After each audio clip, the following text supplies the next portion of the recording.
selamat datang di podcast Perlu Demokrasi. Iya, ini episode pertama. Ini adalah episode pertama dari podcast Perlu Demokrasi. Bersama aku Anissa dan di sini ada Haikal. Dan aku ditemenin juga sama Usep. Iya. Saya cerdas semat juru bicara. Iya. Sebelah kanan. Bukan saya, pengerek sebelah brand. kiri dia. Bendera. Oke. Jadi podcast Perlu Demokrasi ini podcast dari Perludem yang mana kita nanti ngomongin soal demokrasi, isu-isu demokrasi, isu-isu pemilu dan isu-isu yang lagi hangat kita bahas terkait dari perspektif hukum, pemilu dan juga politik gitu ya Kakak ya. Ini kan nama podcastnya Perlu Demokrasi. Kenapa sih nama podcastnya tuh Perlu Demokrasi? Emang Indonesia tidak demokratis ya? Ya. Kenapa konsep? Ini ada ininya, dapurnya. Oh, MBG Jadi dong. ini usulannya peneliti Perludem lain namanya Iqbal ya. Nah, Iqbal ngusulnya perlu demokrasi gitu. Nah, terus di vote banyak yang suka. Nah, kenapa banyak yang suka? Karena banyak nyambungnya. Kan nama lembaga ini kan Perludem, ya kan? Jadi perlu demokrasi gitu kan, cocok gitu. Tapi banyak orang yang suka salah juga ya. Perludem Iya, itu Perludem itu perkumpulan untuk pemilu dan demokrasi. ya bukan gitu perlu kan. demokrasinya, benar demokrasi kalau podcast ini ya guys. Nah, itu cocok dan ini Iya. juga seiring sama podcast ini jadi bagian penjelasannya gitu. Ya itu mungkin secara tidak kita sadari itu adalah penamaan orang juga buat kita gitu ya. Makanya betul. kita menyerap itu kayak jadi udah kita pilih nama podcastnya itu perlu demokrasi. Karena gimana pun Indonesia itu perlu demokrasi guys. Iya. Dan juga branding demokrasi pemilu, demokrasi elektoral atau Perludem tuh penekanannya banyak di pemilu, juga mau ngingetin kalau pemilu itu perlu nyambung sama demokrasi. Atau orang yang biasa ada di partisipasi demokrasi perlu juga disambungkan ke pemilu gitu. Karena itu nggak bisa dipisahin. Ini nama aja tuh filosofinya Iya, banyak iya. sekali ya. Perlu demokrasi, perlu Perludem gitu ya. Padahal dari ketidaksengajaan orang-orang ngiranya Perludem adalah perlu demokrasi. Tapi memang itu mungkin jadi kayak gini nggak sih, kayak ngelihat Perludem, apa yang selama ini dilakukan oleh Perludem, sampai muncul akhirnya akronim yang awalnya itu Perkumpulan untuk Pemilu dan Demokrasi itu diubah menjadi Perlu Demokrasi. Gitu. Ya. Oke. Bahas apa kita hari ini? Kita kayaknya bahas di 2025 dulu ya. Kemarin recapnya tuh apa sih? Ada peristiwa apa aja di 2025 dan nanti juga kita bahas tentang di 2026 ini kita bakal ngelihat Indonesia tuh gimana sih? Apa prediksi yang akan terjadi di 2026 gitu kali ya?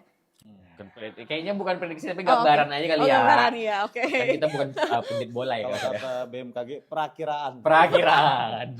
Oke. Bisa. Apa aja nih kalau teman-teman ingat nih, apa aja yang udah kejadian di tahun 2025 kemarin? Aku dulu ya, Boleh. Aku ingat tahun 2025 kemarin itu PHP Kada. Nah, PHP Kada itu banyak banget tuh. Yang PSU juga banyak banget tuh. Iya, 24. bahkan yang udah PSU ada PSU Ada lagi. PSU lagi gitu. Nah. Nah, itu salah satu PSU yang paling banyak di dalam pelaksanaan pilkada kita ya. Itu sampai 24 dan catatan buruknya itu adalah karena PSU-nya diikuti dengan diskualifikasi. Jadi ada, kalau nggak salah 11 daerah yang itu calon kepala daerahnya itu didiskualifikasi karena melakukan beberapa perbuatan curang. Kayak misalnya tuh ada yang ijazahnya palsu, ada yang kemudian berkaitan. Palsu tuh inget apa gitu. Antar dulu lah. Ini lagi ngomongin pilkada. Pilkada ini pilkada kan banyak kan yang ijazahnya kan, habis itu gara-gara mantan terpidana cuma nggak jujur, habis itu juga ada juga yang ini yang apa namanya karena dia sudah lebih dari 2 kali masa jabatan, sampai ada yang didiskualifikasi itu bahkan udah habis PSU tuh nih di Banjarbaru habis PSU ada terbukti politik uang yang nilainya cukup fantastis ya, hampir 16 juta per kepala keluarga. Didiskualifikasi akhirnya diulang semua. Calonnya baru semuanya. Nah itu kan ada yang narapidana ya, tapi masuk terus akhirnya didiskualifikasi. Kenapa kok bisa ya? Pas di pendaftaran awal tuh kok bisa kecolongan ya? Ya enggak tahu. Ya kita nggak tahu juga Kotak-kotak ya. lagi bajunya. Iya lagi ya. Tidak mencerminkan itu ya guys ya. Kebetulan aja. Nggak tahu ya, itu kan artinya memang ada masalah di proses pendaftaran kerja Oke. KPU juga itu jadi kayak kita mempertanyakan lah ya itu kredibilitas gimana sih selama ini dan segala macamnya. Itu yang juga bagian dari evaluasi kita lakuin gitu. Itu aku kalau dari aku itu yang pertama tuh karena itu awal-awal 2025 ya PHP kada gitu. Di tengah-tengah ada apa Mas? Aku habis masuk SEP deh. Karena bulannya yang mau aku highlight itu bulan-bulan Juli soalnya. Kalau aku sih ini apa? Jadi ingat podcast kita rame-rame dulu di waktu itu masih Mbak Ninis direkturnya. Kayak mau memperkirakan gitu ya. Hasil pemilu 2024 pemerintahnya kayak gimana. Nah, 2025 ini kan 1 tahun pemerintahan hasil pemilu 2024. Iya, iya. Nah, apa yang diprediksi sebagai kemungkinan buruknya itu udah kelihatan gitu. Jadi kan berasa gini kan, ya? jadi kan tadi ya kita di awal saat menjelaskan podcast yang namanya Perlu Demokrasi mau menghubungkan pemilu dan demokrasi gitu. Nah, pemilu 2024 itu kan pemilu terburuk sepanjang sejarah reformasi.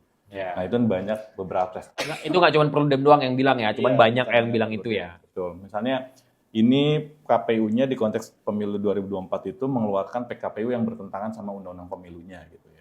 Lalu sering dilaporkan berkaitan sama kode etik penyelenggara pemilu gitu. Jadi berkali-kali dikasih peringatan keras dan salah satunya itu pemecatan ketua KPU Ya. Hasyim Asyari gitu. Ini kali pertama ketua KPU-nya itu dipecat oleh DKPP itu di tingkat pusat ya ketua KPU itu.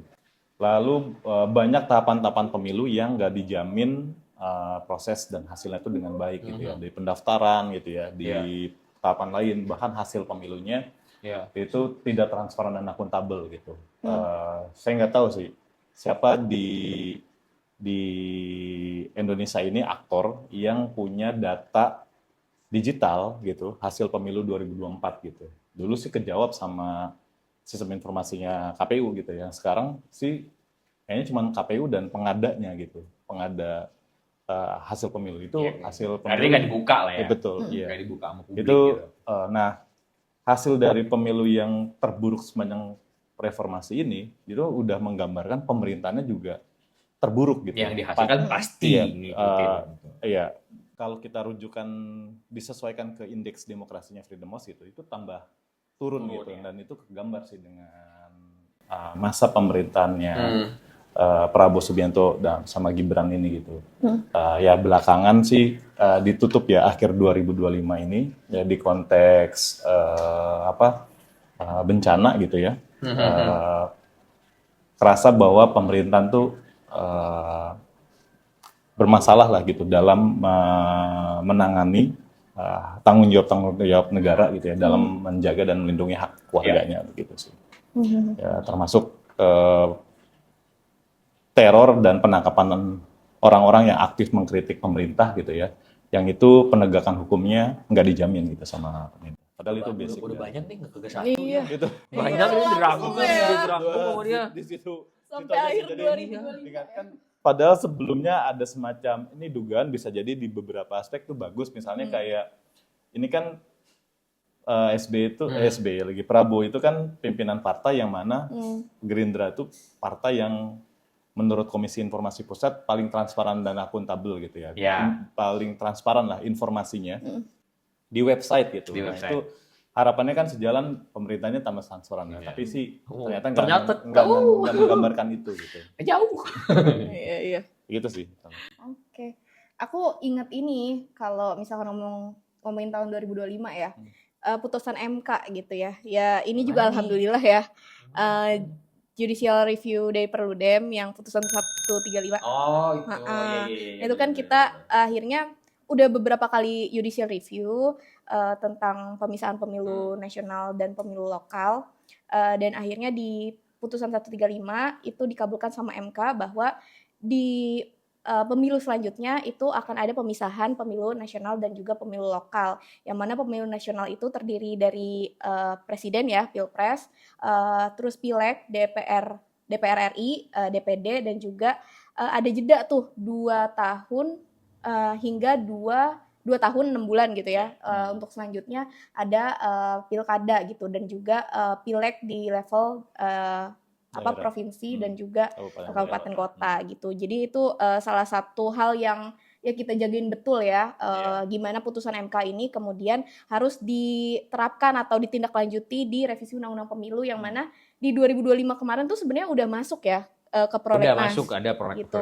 Cuma ya, emang belum kebahas. Nggak dibahas apa belum kebahas? Lebih ke nggak tahu lah ya, kayaknya nggak dibahas deh kayaknya. Kayak memang nggak dibahas ya. Itu juga perjuangan panjang ya bagi teman-teman Perludem, itu punya sejarah yang cukup kuat gitu ya. Kita punya Panjang. ya putusan 135 itu tuh kayak jadi buah hasil kerja panjangnya Perludem gitu ya. Dari tahun 2014 bahkan ya, 2014-2015. Mungkin Kak Usep juga tahu gimana kodifikasinya gitu kan. Untuk menuju ke Undang-Undang 7 2017 sampai kemudian yaitu jadi akhirnya MK mengabulkan itu setelah 2 kali pengujian undang-undang ya Kak Usep, 2 kali pengujian sama 1 kali usulan pada saat pembentukan Undang-Undang 7 2017. Jadi panjang banget sih sebenarnya. Dan putusan 135 ini ngejawab perdebatan revisi Undang-Undang Pemilu ini mau omnibus ataupun atau kodifikasi gitu ya. Iya. Jadi ya akhirnya udah keluar tuh jalannya, ada tuh jalannya gitu. Ya, ada jalan keluar ya gitu. Ya keluar lah pokoknya itu kan. Keluarnya MK. Maksudnya MK menuliskan atau menetapkan ketentuan yang clear gitu. Jadi itu jadi membantu pembentuk undang-undang sih seharusnya ya. Itu dianggap itu adalah bentuk membantu untuk undang-undang untuk kemudian tidak lagi pusing mencari model gitu kan. Harus menurut kita sih harusnya dilihat seperti itu. Yang membedakannya kan kodifikasi itu hanya 2 atau beberapa undang-undang. Kalau omnibus itu kan banyak. Nah, menurut Mas Haikal sama Mbak Anissa, dia harusnya undang-undang apa nih yang digabung atau dikodifikasi gitu ya. Kalau melihat perkembangan pembahasan kemarin di 2025 banyak banget sih sebenarnya yang mau dimasukin ya. Tapi kayaknya yang logis yang untuk dimasukin itu 2 sih ya. 2, menurutku 2. Kalau aku ngelihat itu pilkada sama pemilu.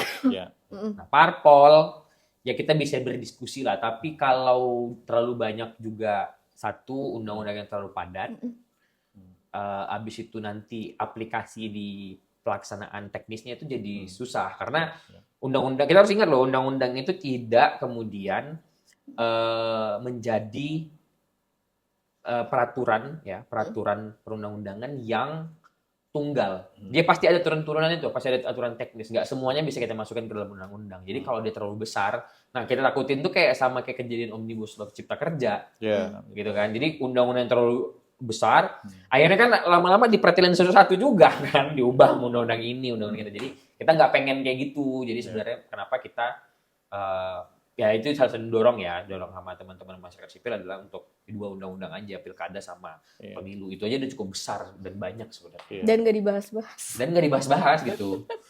Itu juga mutlak berkaitan langsung sama desain pemilu serentak daerah yang ditawarkan oleh Mahkamah Konstitusi. Betul. Ya, itu perlu direspon oleh pembentuk undang-undang. Jadi pilkada dikodifikasi dengan undang-undang pemilu karena berkaitan langsung sama desain pemilu serentak nasional daerah. Gitu, ngomongin soal putusan MK juga sebenarnya ada beberapa lagi kan, kayak putusan presidensial threshold juga di awal tahun 2025 kan itu jatuhnya. Oh iya, betul, betul. Itu juga di awal tahun 2025 kan. Jadi memang sebenarnya kayaknya banyak putusan MK yang cukup monumental ya dalam konteks melakukan atau mereformasi gitu ya aturan kepemiluan tanpa melalui perubahan undang-undang, tapi melalui putusan MK itu ada cukup banyak. Presidensial threshold misalnya, lalu kemudian isu berkaitan dengan keterwakilan perempuan kemarin juga ya, yang keterwakilan perempuan. Putusan MK 169 gitu ya. Di alat kelengkapan dewan ya. Iya, di AKD gitu. Iya, jadi kayaknya emang revisi atau putusan MK gitu ya yang kemarin itu ya respon dari evaluasi pilkada kemarin dan pemilu kemarin gitu ya. Jadi emang banyak putusan MK yang memang ya perlu dicatat betul dan perlu diapresiasi ya. Iya. Kita rasa Tidak hanya apresiasi tapi juga dipedomani serta dipatuhi gitu untuk dibentuk jadi Dijalankan, undang-undang, iya. dijalankan gitu. betul. Itu harus banget sih sebenarnya. Yang ngomong-ngomongin soal revisi undang-undang pemilu, kita juga sudah selesai loh. Di tahun 2025 kita juga selesai menyampaikan usulan dari masyarakat sipil. Oh iya, betul. Itu. Dalam artian di sini Koalisi Masyarakat Sipil itu menyampaikan naskah akademik Iya, dan rancangan undang-undang pemilunya Iya. yang di dalamnya ada undang-undang pilkada. Iya gitu. Itu jadi capaian teman-teman Iya. masyarakat sipil juga itu. Betul. Bukan lumayan lagi ya, memang melaksanakan. Sangat ya harusnya ya.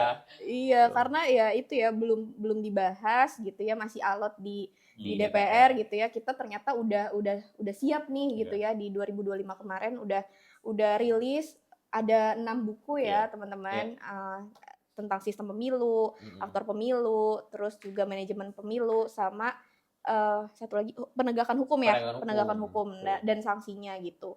Nah itu mungkin bapak-bapak dewan kalau lagi dengerin podcast ini bisa dicek-cek gitu ya, dipelajari. Iya betul, gitu. dan diadopsi. Ya, yang aku tangkap juga yang mau disampaikan itu kalau misalnya undang-undang pemilu atau yang kaitannya langsung gitu ya dengan pembentuk undang-undang, dalam hal ini fraksi partai atau partai politik itu sendiri, kan seringkali menyertakan perdebatan panjang gitu ya. Nah, naskah ini nih kayak mau bilang bisa loh prosesnya gitu. cepat gitu ya. Iya. Dan bisa loh kemudian aspek kayak variabel-variabel sistem pemilu itu, kalau pertimbangannya adalah aspek-aspek yang evidence based, objektif gitu ya. Itu Dan berpihak kepada rakyat gitu ya. Itu kemudian bisa bukan hanya baik ketentuannya yang dihasilkan, tapi juga prosesnya bisa cepat gitu. Tapi kalau ngomongin proses cepat, ya tetap harus ada meaningful participation ya. Iya dong. Jangan sampai hanya cepat aja gitu kan. Jadi Ya, keinget yang kemarin-kemarin itu ya banyak Kal juga ya. sih sebenarnya, banyak juga sih. Ya karena kan kita ya di 2025 kemarin kita juga ngelihat ada banyak undang-undang, salah satunya yang cukup merespon itu undang-undang TNI ya. Undang-undang TNI itu kan juga cepat sekali itu ya. Nah, makanya Cepat sekali. Jadi bukan kayak gitu juga ya. Yang kita harapkan itu cepat tetapi tetap responsif gitu. dan Artinya meaningful dengan participation. meaningful participation, artinya apa yang diinginkan masyarakat itu yang benar-benar kemudian diakomodir melalui undang-undang yang dibentuk. Bukan kemudian cepat hanya dalam konteks untuk meloloskan ya yang sebenarnya itu juga masih ada perdebatan di dalamnya gitu. Terutama di masyarakat. Betul. Apalagi nih? Momen-momen 2025 nih kayaknya banyak sih sebenarnya ya.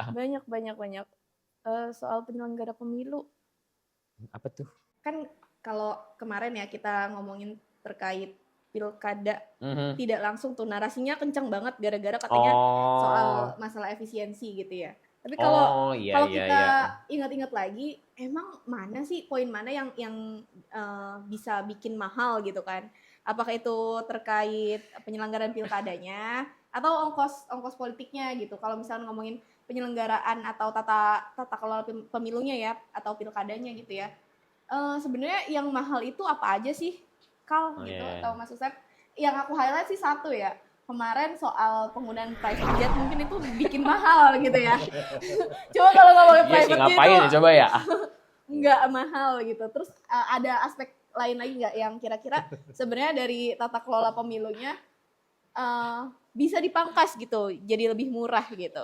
Banyak ya gak usah ya sebenarnya ya, masih banyak. Dan anehnya isu ini tuh kayak nggak habis-habis ya. Ini kalau kita ngomongin momen di 2025 ya, sebenarnya isu ini tuh nggak cuma di 2025 doang, banyak banget sebenarnya bahasan soal ini. Betul. Soal pilkada langsung tidak langsung. Iya, pilkada langsung dan tidak langsung tuh isunya tuh kayak kenapa sih itu mulu gitu dan kayak nggak selesai. Dan alasan tuh hampir mirip-mirip terus, itu masalah efisiensi gitu kan, masalah money politik, biaya politik mahal gitu. Tapi ya itu bener sih pertanyaan ini, saya emang semahal apa sih gitu?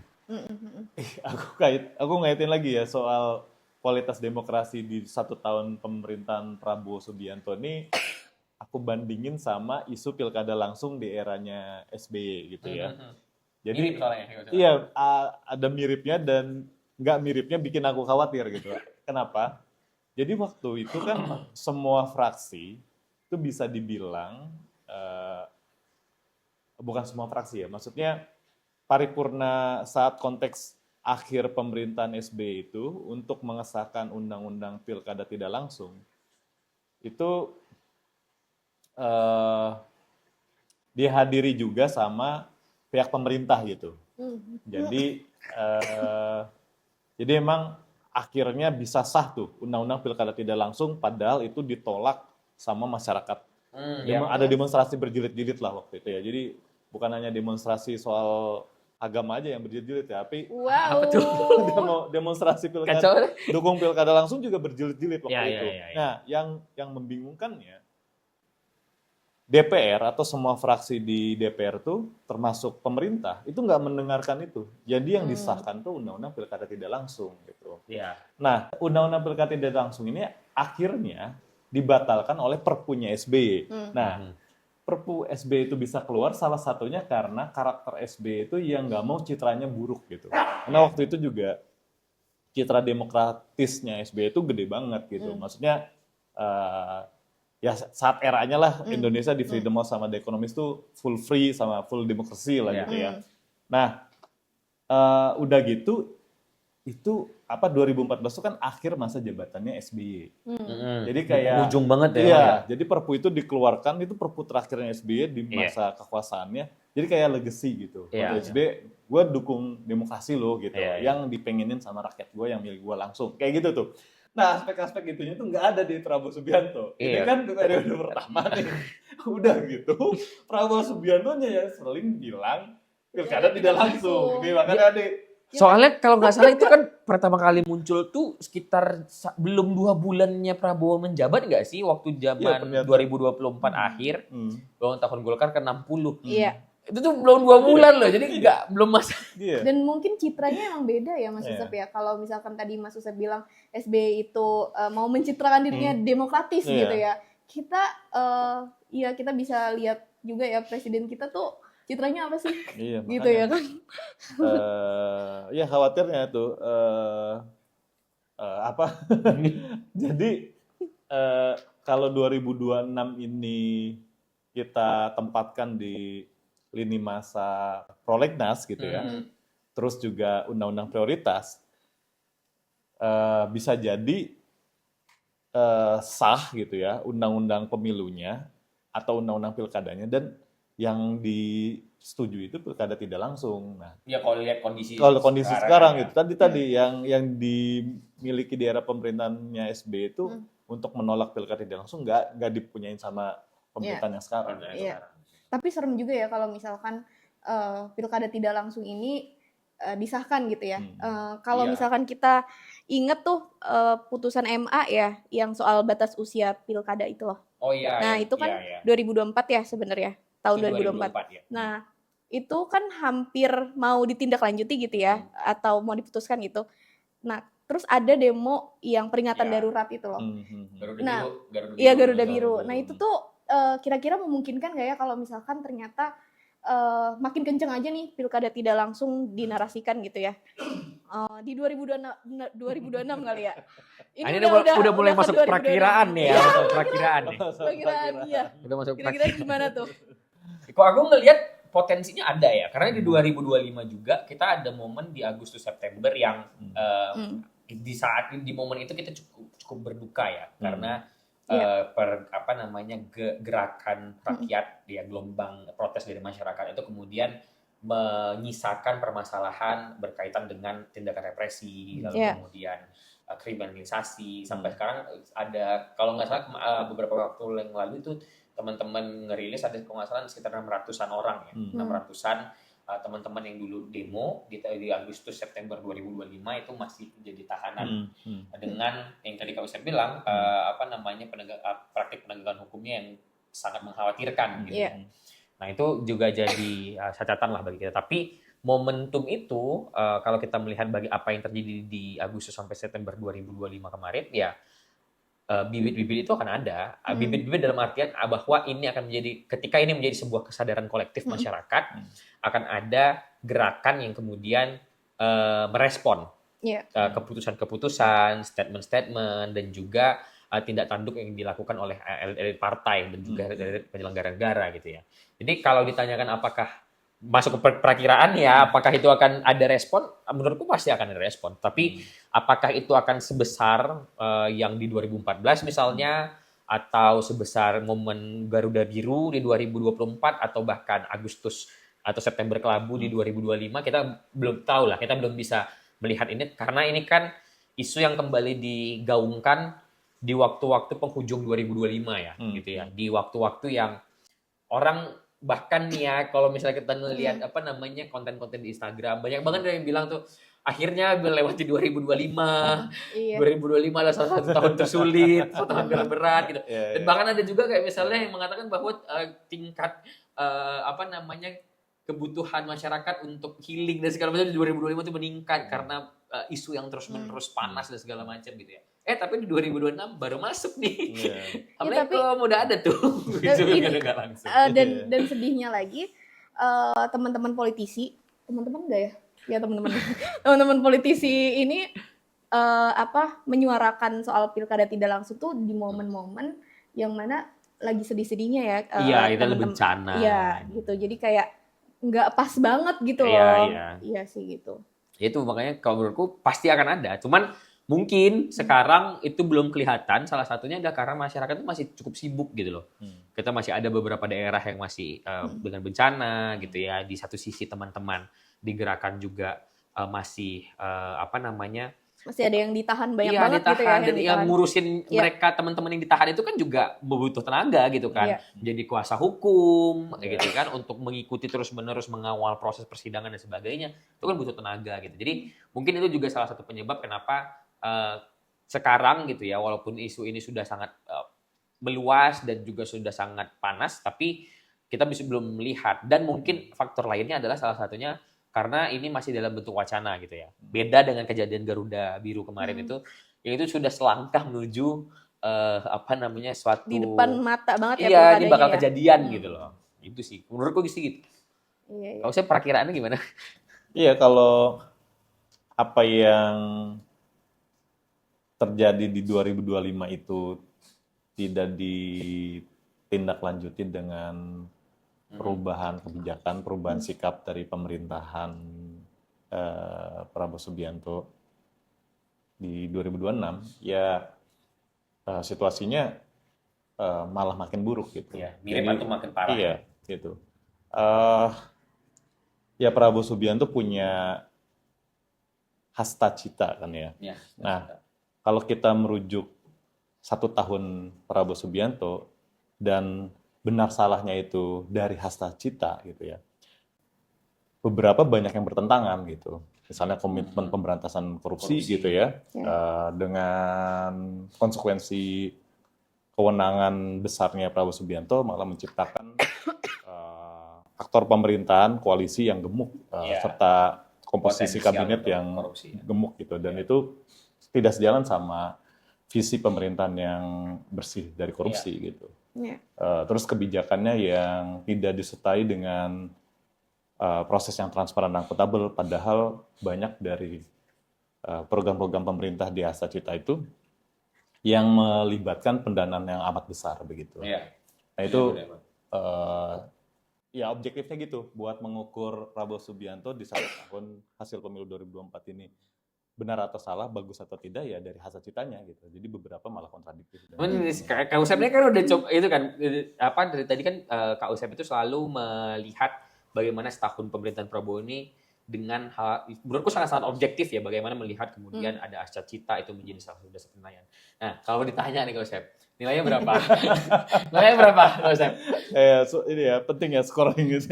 Scoring penting nih. Aku setuju sih sama apa yang udah dinilai sama Freedom House ya. Tren itu ya dari skala 100 tuh Indonesia itu di sekitaran 56, 55 lah gitu. Cuman masih di bawah, itu di bawah passing grade atau di bawah, di atas atau di bawah? Ya itu udah masuk di cluster ini ya, partly freedom gitu. Jadi setengah bebas gitu. Iya. Freedom on the net-nya gitu. Itu lebih buruk lagi. Skornya di 48 skala 100. Gitu. Berarti di bawah 50 ya? Betul. Di bawah 58%. Iya. Apa tuh 50% tuh? Apa tuh? Iya. Kalau ingat 58%, ingat 16. Cuman kita gak ingat 11/100 ya. Nggak 11/100 ya. Iya. Mungkin apa ya?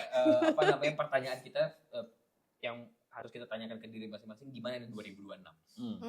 Apa yang harus kita siapkan gitu ya? Karena dan mungkin teman-teman di penonton di Sobat Perludem juga mau tahu juga tuh kira-kira apa sih yang harus kita perhatikan, apa yang kira-kira harus kita persiapkan lah di tahun 2026. Iya. Mungkin ini ya, kalau kita lagi ini ya ngomongin yang pilkada tidak langsung itu ya, itu juga harus jadi concern kita gitu. Dan kalau misalkan ada yang berpikiran bahwa pilkadanya masih lama, apalagi putusan MK bilang bedanya 2 tahun ya, atau 2,5 tahun kayak gitu, itu kan masih lama banget, 2031. Nah itu juga yang mungkin kita harus sadarin bahwa ini kan mau dikodifikasi nih undang-undangnya antara undang-undang pemilu sama undang-undang pilkada. Nah itu meskipun pilkadanya masih lama, ya revisi undang-undangnya itu udah masuk prolegnas loh, dan jangan sampai kecolongan lagi kayak undang-undang TNI kemarin sih gitu. Takutnya cepet-cepet dibahas, tapi dibahasnya nggak meaningful participation dan hal-hal yang krusial gitu, itu malah dibahasnya nggak sesuai sama keinginan masyarakat gitu ya. Dan ya itu kepentingan teman-teman partai politik aja gitu untuk kemudian melanjutkan kekuasaannya seperti itu. Itu kan yang harus dikawal bareng-bareng gitu ya. Dikhawatirkan tidak harus menjadi ini kesadaran kita ya. Betul gitu. Kalau Kosep? Iya, selain Mahkamah Konstitusi juga mengamanahkan meaningful participation dalam proses legislasi ini, yang di dalamnya ada undang-undang pilkada untuk langsung atau tidak langsung. Pengalaman di 2014 akhir pemerintahan SBY itu semua upaya itu udah dilakuin gitu, melibatkan banyak aktor, banyak pihak, masyarakat gitu ya, lintas kelompok gitu ya, tapi masih juga tidak langsung tuh yang disahkannya gitu. Nah, mungkin bisa tulis di komentar ya di video ini gitu nantinya, apalagi bentuk-bentuk keterlibatan ya dari masyarakat secara luas untuk kemudian kita menolak pilkada tidak langsung begitu ya. Iya, betul. Cuman kalau Kak Usep tadi ngerujuk ke 2014 kelihatan banget ya kalau sudah sangat aktif di tahun 2018. Gitu. Sudah bergerak gitu, berada di dunia pergerakan. Waktu itu lu masih SMP kan ini. Gap generasi, guys. Cuman gue udah ngikutin sih, isu itu udah ngikutin gitu. Ini bahasan ini kayaknya nggak ada di persiapan deh. Bahasan generasi usia ini. Gitu, iya. Tapi ini ya Mas Usep ya, di tahun 2014 itu kan ya Demokrat ya yang kemudian akhirnya ya sebenarnya SBY-nya ya yang kemudian mengeluarkan partainya. Tapi sedih banget ya kenapa malah Demokrat sekarang ikut-ikutan melakukan atau setuju sama narasi pilkada tidak langsung gitu, kayak kemana ya gitu. Ya kok mana janji? Nggak gitu ya? Ya kok aku ngeliat gini ya, sebenarnya banyak hal yang harus kita perhatikan ya. Di 2025 kemarin kita sudah punya banyak momentum yang harusnya bisa kita jadikan pelajaran bahwa kesadaran berpolitik, kesadaran berdemokrasi itu adalah satu hal yang penting. Gitu. Apa yang terjadi di Agustus sampai September 2025 kembali lagi itu adalah suatu bom waktu karena kesadaran itu munculnya kemudian secara bersama-sama dan keresahan itu juga munculnya secara bersama-sama gitu. Nah, itu yang kemudian dalam titik tertentu kita tetap harus terus ya merawat keresahan, kita harus merawat khawatir. Bukan dalam artian kita tidak percaya gitu, bukan dalam artian kita tidak ingin maju gitu. Tapi itu adalah cara kita berdemokrasi gitu. Jadi berdemokrasi itu bukan berarti kemudian setelah pemilu kita semua gabung, merangkul sama-sama. Iya betul, rangkulan itu penting, saling berkomunikasi itu penting, tapi bukan berarti kemudian semuanya harus sama. Tetap ada yang mengkritisi, tetap ada yang kemudian menyampaikan pendapat berbeda, itu ada hal yang penting gitu kan. Nah, termasuk juga terhadap ini perubahan sistem pilkada dari langsung menjadi DPRD ini. Aku selalu melihat proses ini atau wacana yang terus berkembang ini dalam kerangka yang lebih besar, yaitu kerangka perubahan undang-undang pemilu. Karena bagaimanapun pasca pemilu 2024 kita sudah punya banyak catatan perbaikan, kita punya banyak catatan evaluasi gitu ya. Bukan hanya Perludem, tetapi juga ada teman-teman di luar sana, bahkan pemerintah dan partai politik pun mengklaim mereka juga memiliki catatan evaluasi itu. Nah, oleh karena itu memang bagaimana kemudian kita bersikap terhadap masa depan demokrasi kita ini salah satunya ditentukan dengan bagaimana kita mengawal proses revisi undang-undang pemilu ke depannya. Termasuk di dalamnya berkaitan dengan berkaitan dengan perubahan sistem pilkada dari langsung menjadi tidak langsung.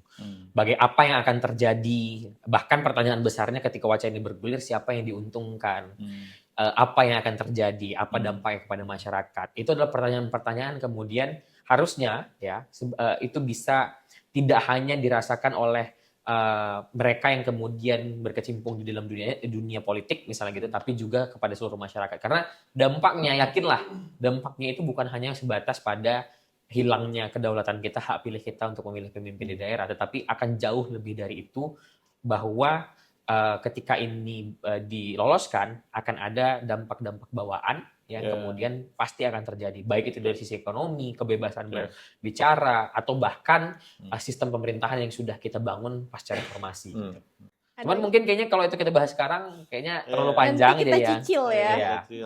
Pertanyaan-pertanyaan itu kita akan coba jawab di episode selanjutnya. Kita akan coba melihat bagaimana sebenarnya ya kita mencoba membedah ya dengan fakta-fakta. Kita akan mencoba melihat sebenarnya ada alasan besar apa atau ada wacana besar apa di balik isu untuk mengembalikan pilkada ke DPRD. Dan pertanyaan yang lebih menarik lagi, siapa yang sebenarnya diuntungkan? Rakyat atau hanya sekelompok orang? Saksikan di episode selanjutnya. Oke, terima kasih. Ini kok jadi saya nutup ya, cuman nggak apa-apa lah ya.